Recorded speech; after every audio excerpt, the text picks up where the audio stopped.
ఏ విషయంలో నువ్వు వాడిపోయి చీకిపోయి పడిపోయి ఒకవేళ దేవునికి నీ కుటుంబానికి నీకు నీవే ఇష్టంగా బ్రతకలేకపోతున్నావేమో నాకు తెలియదండి. ఈరోజు నమ్ము, ఈరోజు విశ్వసించు, ఈరోజు నిరీక్షణ నుంచి ఎవరి మీద ఏ మనుషుని మీద కాదు. మనిషి మాయగాడు. ఎవరు?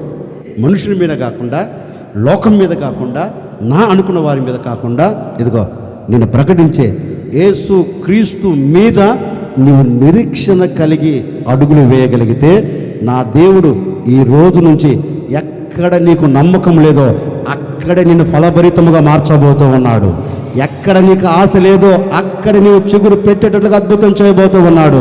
ఎక్కడ కన్నీరు కార్చావో అక్కడ నీ కన్నీళ్లను తుడిచివేయబోతూ ఉన్నాడు. ఎక్కడ అవమానం పొందావో అక్కడ నీకు ఘనతను కలగ చేయబోతూ ఉన్నాడు. ఎక్కడ నీవు సమస్తమును కోల్పోయావో అక్కడ నా దేవుడు నీకు సర్వ సమృద్ధిని కలగ చేయబోతూ ఉన్నాడు. సర్వ సమృద్ధిని కలగ చేయబోతూ ఉన్నాడు.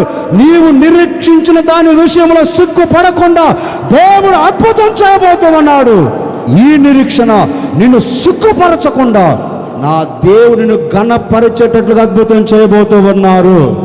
అందుకని నీవు నిరీక్షణ దేవుని మీద ఉంచుకోగలిగితే ఆ నిరీక్షణ నిన్ను సిగ్గుపరచకుండా నిన్ను అభివృద్ధిపరచి నిన్ను విస్తరింపచేసి నీవు క్రీస్తు రాకడలో ఆయన ఎదుట నిలబడేటట్లుగా నీ నిరీక్షణ నిన్ను మార్చును గాక.